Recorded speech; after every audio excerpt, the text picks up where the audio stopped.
ஒரு over tension அதிகமாயிட்டதுனால நல்லா கரெக்டாக ஃபாலோ பண்ணிட்டு இருந்தேன் சுகரை. ஆனாலும் அது வந்து ஆஃப்டர் ஃபுட்டு செக் பண்ணால் 350க்கு போகுது.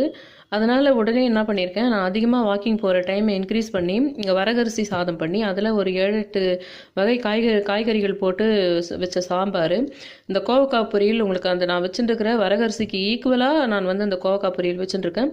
இந்த மாதிரி உடனே நம்ம இன்சுலினுக்கு போகிறதுக்கு முன்னாடி இந்த கோவக்காய் எதெல்லாம் அயன் கண்டென்ட் அதிகமாக இருக்கோ, முருங்கைக்கீரை அந்த மாதிரி, வாழைக்காவில் கூட இருக்குது, அந்த மாதிரி வந்து அயன் கண்டென்ட் காய்கறியை உடனே சடனாக சேர்க்கணும். சேர்த்துட்டு வாக்கிங் போகிற டைமிங், இது வாக்கிங் கொஞ்ச நாள் விட்டுட்டு இருக்கிறீங்கன்னா வாக்கிங் போக ஸ்டார்ட் பண்ணணும், இல்லைனா அதிக நேரம் வாக்கிங் போகிறது. அதுக்கப்புறம் ரொம்ப நடுவில் ஏதாவது ஒரு ஸ்நாக்ஸ் மாதிரி எதனா கொஞ்சம் சாப்பிடுவோம், பிஸ்கட் மாதிரி, அதெல்லாம் கூட அவாய்ட் பண்ணிட்டு அதுக்கப்புறமா நம்ம போனோம்னா, உங்களுக்கு ஹாஸ்பிட்டல் போனோம்னா கூட உங்களுக்கு டக்குன்னு அதை வந்து இன்சுலினுக்கு எடுத்து போயிட்டு விடாமல் எஸ்கேப் ஆகலாம்.